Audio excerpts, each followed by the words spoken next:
everybody and welcome back to the FM24 50+1 community save, and this has just got very, very interesting and tough. Let's go have a look. Yes, hello everybody, welcome back to the save, and in the last episode we tallied the votes and the club policies were decided. We have the board policy, which we'll go and look at in a minute and see how we're getting on with that, and we have the 50+1 policies that you guys voted in to see how we'd make this game, well, tougher. I said you could make it easy, medium or hard. I feel like this is going to make promotion quite hard. We had rule number 1, 3 homegrown players must be in the starting 11. Rule number 2, the best trainer of the week must also be in the starting 11. And rule number 3, 1 player from the academy must be in the starting 11. Now, interestingly, rule number 3 and rule number 1 sort of merged together. That's not a problem. What does make this very tough, if we go and look at the squad, anyone with a little yellow dot by their name, which you'll see is the top 4 people here, are the only people in the whole club that have been trained at the club. So our 3 homegrown players in the starting 11 really does make this difficult, because either we pick a goalkeeper who's nowhere near as good as our actual normal goalkeeper, or we've got to pick a left back who is starting for us, so that's not too bad. That's 1. We've got to pick an attacking midfield right in a position that we don't play, which is an attacking midfield right, or we've got to play a holding midfielder who really isn't ready for first team football. So this is going to be very, very tough. Now, what makes it even more interesting is our best trainer at the club is the goalkeeper who's nowhere near as good as our other goalkeeper. Shit. So Maximilian Braun is going to be playing in goal against 1860 Munich. Now, I could be a little bit sneaky about this and say that because he's an under-23 player, I could drop him down to the under-19s, and then we have to play Baran Magutli, who's the best trainer. But I'm not going to do that because Maximilian Braun is 20. We've only got an under-19s team. He is technically too old to play in the under-19s team, which therefore means he is a senior player. So now you can see how the rules are going to affect our team. It's going to make it a lot tougher. Yeah. Now is the point, though, to start getting all your recommendations in for the votes for Season 2. After this episode, I'll put the first vote out on the Community tab channel, if I remember. And if there's enough things to vote through, I'm aware that, that we've got a few episodes to go before the end of the season, so we don't need to worry about it. There's already been some really good ones that have come in, which I'm very excited to be putting to the vote and stuff like that. And again, if one gets enough likes on YouTube, it'll automatically come in as a rule for the rest of the season or for Season 2 next season, similar to the 1 homegrown player from the academy rule that was got 20-something votes, which was really, really cool. But yes. So we know that this game, because it is game day today, will be Maximilian Braun in goal. Now, he is being rewarded for his good training sessions. That is what we said. We also knew that Baran Magutli is going to be starting as our wing-back on the left because he is a homegrown player. Yeah, and then we just have to decide whether we want to play an attacking midfield right in Bismarck Quaison, who is reasonably quick, very short at 5'4", has good crossing, good first touch, okay passing, can't really defend, or we're going to be starting Titus Kroonen in holding midfield, who is a youth contract player, who has marking 8 or tackling 13. It's not too bad actually, but yeah, this is the bind we are now in. I'm probably leaning towards Bismarck Quaison. 1, because it's an absolutely amazing name. But 2, because I feel like he would do less damage than playing a holding midfielder who is not ready. But Titus Kroonen has trained really well. So I think we're actually going to go with Titus Kroonen. He's going to go in as a ball winner. He can tackle. He's going to go in as a ball winner. It's totally fine. Nothing to worry about. We're chucking a 20-year-old and an 18-year-old into our starting lineup. This is amazing. So other news to inform you of, our finances are pretty shit because I've had to renew everybody's contracts. We had, I think it was 75% of our players' contracts were expiring at the end of this season.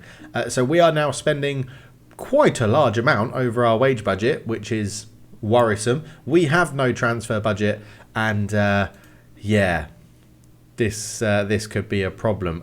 We do also have a couple of bids on players as well. If we go back to positions, Rolf Feltscher is looking to leave to, Deportivo La Garuya have made a free transfer bid for the end of his contract. He's 33, so I'm not going to give him a new deal. But he's already had a couple of players in for him, a couple of clubs in for him, and he turned them down. So we'll see what happens there. Vincent Muller is still looking at his options at the end of the season, as is Chindu Akine. Yeah, I'm gutted if we're going to lose him. Esvine, we're trying to sell him, but no club will make a bid for him at the moment. And Kasper Janda is still looking for his options, and there's clubs interested in him from the Bundesliga 2 and the Bundesliga to see how he's going to get on. So, yeah, it's going to be interesting. It's going to be interesting, especially the second half of the season. I think because of the finances, we're now going to have to keep a promotion title challenge going so that results are in our favour. Because if we look at the club vision, we are now struggling to work within the wage budget, which sort of makes sense. And that is required. It's not favoured. That is something they require us to do. Luckily, we are recording a top half finish, which is good. And maximum 1-year contracts to players over 34. So what makes this even more difficult with the wages is that quite a lot of our players actually took wage reductions to stay at the club. Yeah. So I think we're going to have to sell potentially some of our better players. Now, sod it. Let's get into the game because I do not know how this is going to go. So I'm going to pick the team and we'll be back to go through it. But Vincent Muller has played every single game for us this season, and all of a sudden he is dropped for a 20-year-old Maximilian Brunner.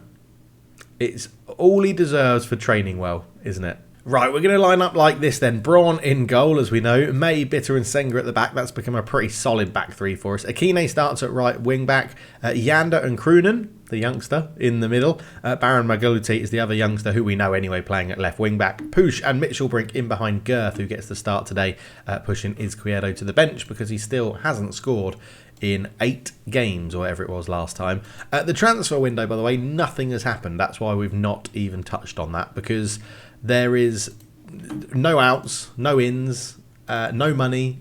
It's a struggle. It's a struggle in the transfer window. So, yeah, I don't even know why this level of football has a transfer window, because not many clubs have any money. But anyway, we've been on a good run. Go and impress me. And then I think what we're going to do, and I don't normally do this, but we're going to find our youngster Titus and we're going to pump our fists and say, I have faith in you, make a difference. Because I sort of feel like, shall I do that to the keeper as well? And be like, you know, I know you're here and this is probably above you. Yeah, go on. I trust you to make me proud. They seem pleased. They seem pleased. It's all we can do, isn't it? Big up our youngsters. 1860 Munich, we beat them 5-0 in the last time we played them. They have 3 losses from their last 5 games.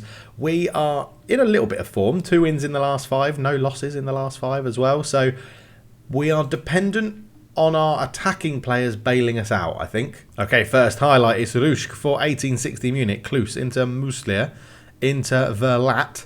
And Magutli didn't put the tackle in. Vernese picks it up. Cross comes in. Zvarts is there, heads it past the post.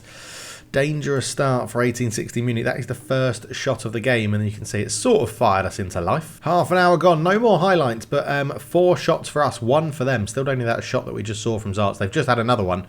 But yeah, no highlights for us. We've dropped it down to balance because the match momentum was going against us and there was a lot happening in our half. But the fact that we've changed 2 of our best players, I'm not too worried at the moment.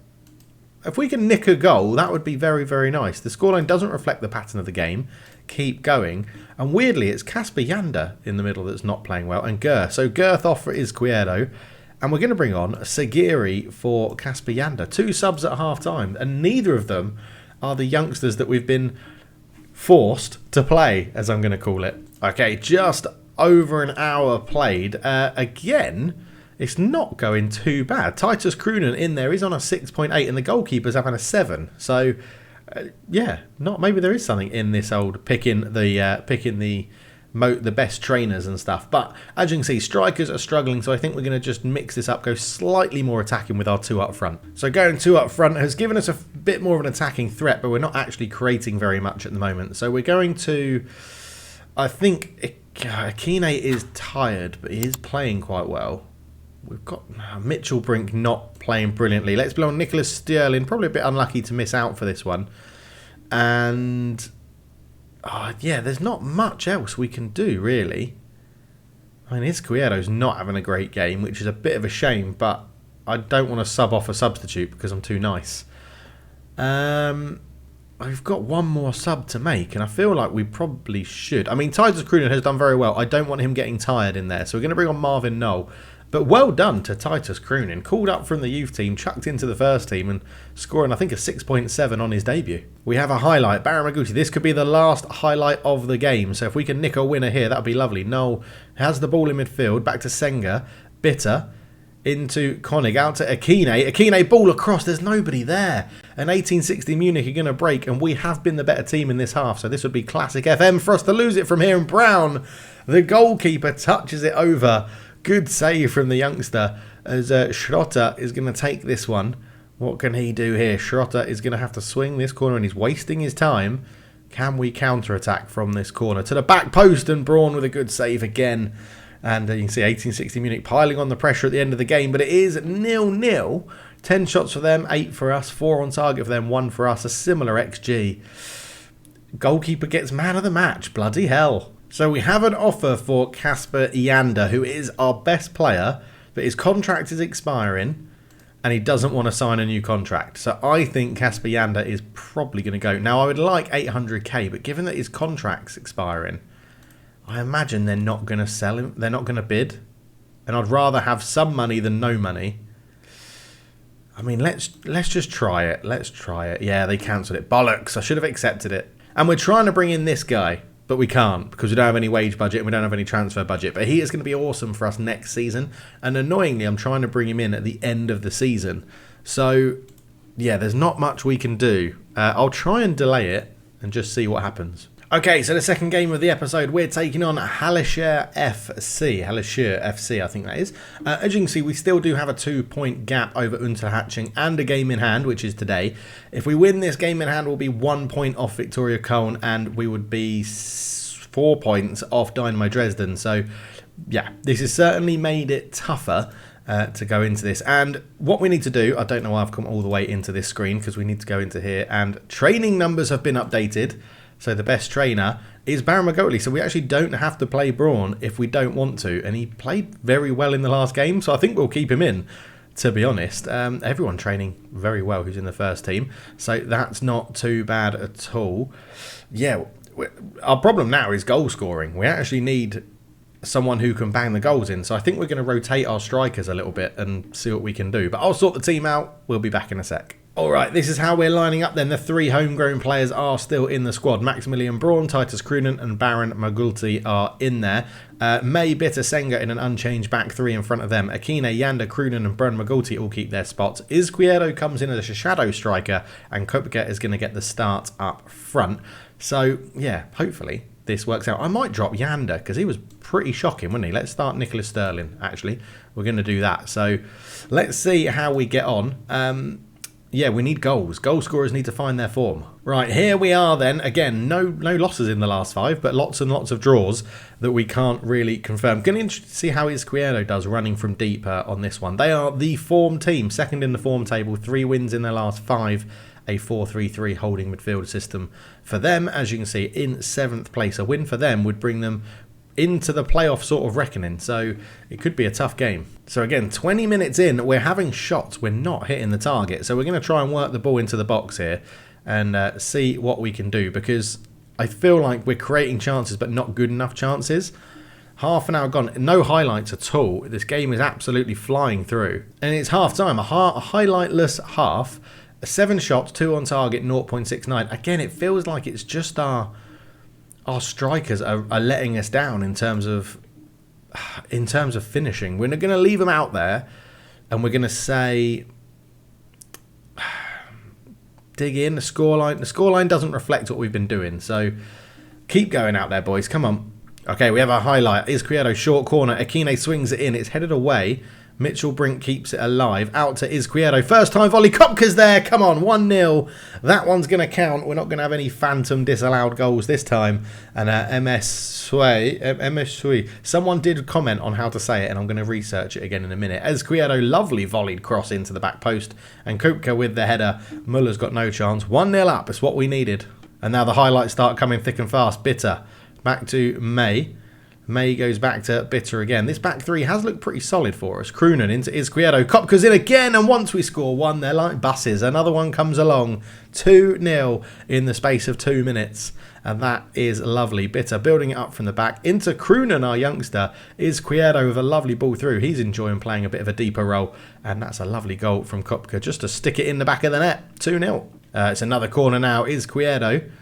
Is he going to take this one short again? He is. Akine just holds it up, swings a ball in. The keeper comes locking and misses it. And May, it was a tough chance. Lots of people in front of him, but he put it wide.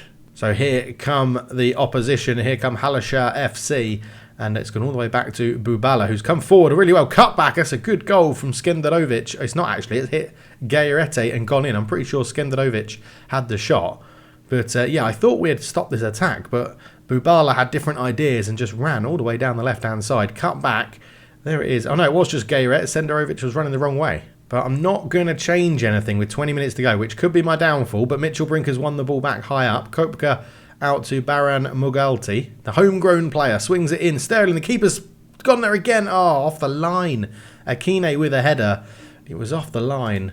And just need to make sure our tired legs are being rotated. So yeah, Titus Croonen had a good game on a 7, the youngster in the middle. He's going to come off for Marvin Knoll. We'll bring on Sagiri for Sterling. Make sure we've got fresh legs in the middle. Akine can come off for Thomas Pedal and I think McGoultley. Yeah, let's do McGoultley off for Cole as well. Just need to make sure we've got these fresh legs. And we'll do Sebastian May. I didn't put a centre-back on the bench. For Caspin Yander, and actually Marvin Knoll can play in that position. So we'll swatch those two over so that Caspin Yander is the one running forward because he's better in the more attacking situations. But 5 subs, wholesale changes. 5 minutes to go. We do have a highlight, as I just say that. Kool-Aid picks it up, swings across in. Mitchell Brink with a header. That's a lovely goal. The substitute left back, Kool-Aid, does get an assist. It's good to see him coming on. But yeah, this is a much better performance in this second half as Kool-Aid just swings in across from deep.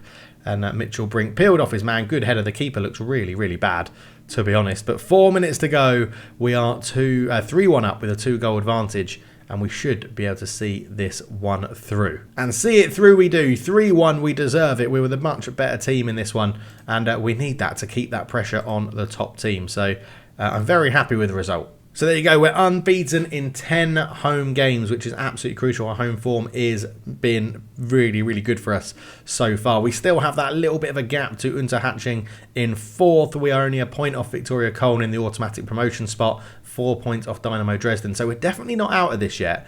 We're definitely not out of this one at all. We now just have the run-in for the league. I don't know if there's a cup competition that's going to rock up at some point, but we've not been in one just yet. But yeah, I think what we're going to do is fly through a bit of this now. We'll come back at the beginning of April to take on Arminia Bielefeld and our derby game of RWS and see how the league is playing.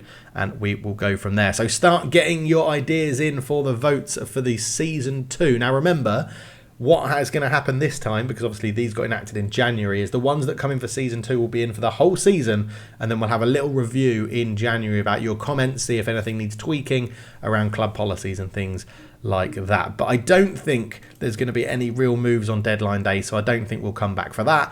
If there are any changes to the squad or anything, we'll come back and I'll talk you through it. But thank you so much for watching. Thank you so much for your involvement. Please do leave a like, subscribe if you're new, and let me know, are we going to get promoted this year? I hope so. But thank you for watching. I'll catch you in the next one. Cheers.